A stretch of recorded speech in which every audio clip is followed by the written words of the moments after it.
Formula ఈ car race కేసులో ED విచారణ ఎదుర్కొన్నారు మాజీ మంత్రి కేటీఆర్. ప్రధానంగా ఈ కేసులో ఆర్థిక లావాదేవీలపై ప్రశ్నించారు. ఈ కేసులో తనను విచారించి మనీ వేస్ట్ చేస్తున్నారన్నారు కేటీఆర్.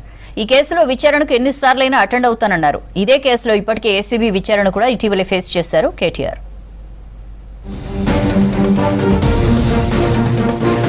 ఫార్ములా ఈ కార్ రేస్ కేసులో బీఆర్ఎస్ వర్కింగ్ ప్రెసిడెంట్ మాజీ మంత్రి కేటీఆర్ను 7 గంటల పాటు ఈడీ విచారించింది. ఉదయం 10:30 తర్వాత హైదరాబాద్ బషీర్బాగ్లోని ఈడీ ఆఫీసులో విచారణకు అటెండ్ అయ్యారు కేటీఆర్.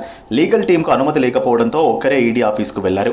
ఫెమా యాక్ట్ నిబంధనల ఉల్లంఘనపై కేటీఆర్ను ప్రధానంగా ప్రశ్నించింది ED. A2 Arvind Kumar, A3 BLN Reddy స్టేట్మెంట్లను కేటీఆర్ ముందు ఉంచి ప్రశ్నించారు ఈడీ అధికారులు. ఆర్థిక లావాదేవీలు, ఆర్బీఐ నిబంధనల అతిక్రమణపై కూపీలాగారు. విదేశీ అకౌంట్లకు నగదు బదిలీపై ఆరా తీశారు. బ్యాంక్ అధికారులు ఇచ్చిన స్టేట్మెంట్ ను కేటీఆర్ కు చూపించారు. సీజన్ 9 కోసం చెల్లించిన నిధులను గురించి కేటీఆర్ దగ్గర నుంచి వివరాలు సేకరించారు. ఏస్ నెక్స్ట్ జెన్ సంస్థ సీజన్ 9 కోసం ఎంత చెల్లించింది, ప్రభుత్వం ఎంత చెల్లించిందనే వివరాలను రికార్డ్ చేశారు ఈడీ అధికారులు. ఈడీ విచారణకు పూర్తిగా సహకరిస్తానని చెప్పారు కేటీఆర్. ఈ కేసులో తనను ఎన్నిసార్లు ప్రశ్నించినా, ఎన్నిసార్లు విచారణకు హాజరు కమ్మన్నా రెడీగా ఉంటానన్నారు కేటీఆర్. ఈ విచారణకు 5 నుంచి 10 కోట్లు ఖర్చు చేస్తున్నారన్నారు. ఈడీ విచారణ కోసం తనపై ఖర్చు చేసే డబ్బులతో రైతులను ఆదుకోవచ్చన్నారు. ఈ కేసు పూర్తిగా కక్ష సాధింపు చర్య అన్నారు. తాను నిజాయితీ పరుడని అన్నారు. లై డిటెక్టర్ టెస్ట్ కు తాను రెడీ అని, తనతో చర్చకు రేవంత్ రెడ్డి రావాలని సవాల్ విసిరారు కేటీఆర్. రేవంత్ రెడ్డి గారు, మీ మీద ఏసీబీ కేసు ఉన్నది కాబట్టి నా మీద ఏసీబీ కేసు బనాయించిన, నీ మీద ఈడీ కేసు అయింది కాబట్టి నా మీద ఈడీ కేసు పెట్టినావు. ఏం ఇబ్బంది లేదు.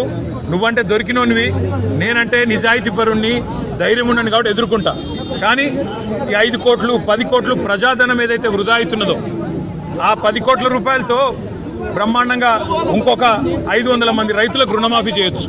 ఇదే కేసులో ఇప్పటికే ఏసీబీ విచారణ ఎదుర్కొన్నారు కేటీఆర్. ఈ కేసులో A2, A3గా ఉన్న IAS officer Arvind Kumar, BLN Reddy ఇచ్చిన స్టేట్మెంట్ ఆధారంగా ఈడీ కేటీఆర్ను విచారించినట్టు తెలుస్తోంది.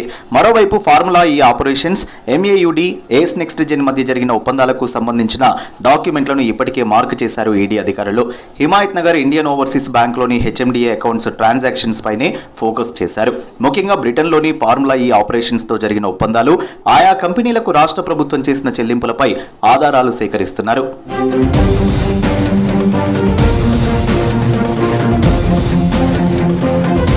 గ్రీన్ కో, ఏస్ నెక్స్ట్ జెన్ సంస్థలకు ఏసీబీ నోటీసులు జారీ చేసింది. ఈ నెల 18న విచారణకు రావాలని ఆదేశాలు జారీ చేసింది. ఫార్ములా ఈ రేసు కేసులో సంచలన కోణాన్ని ప్రభుత్వం బయటపెట్టింది.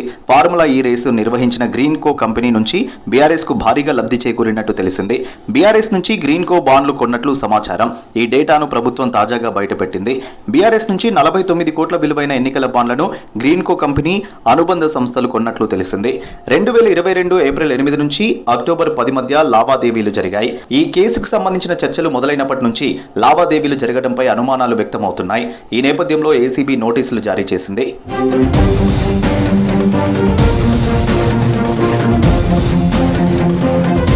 ఉదయం బీఆర్ఎస్ ఎమ్మెల్యేలు, నేతలు పెద్ద సంఖ్యలో ఈడీ ఆఫీస్ దగ్గరకు వచ్చారు. పెద్ద ఎత్తున ప్రభుత్వానికి వ్యతిరేకంగా నినాదాలు చేశారు. దీంతో కొద్దిసేపు ఈడీ ఆఫీస్ దగ్గర ఉద్రిక్తత నెలకొంది.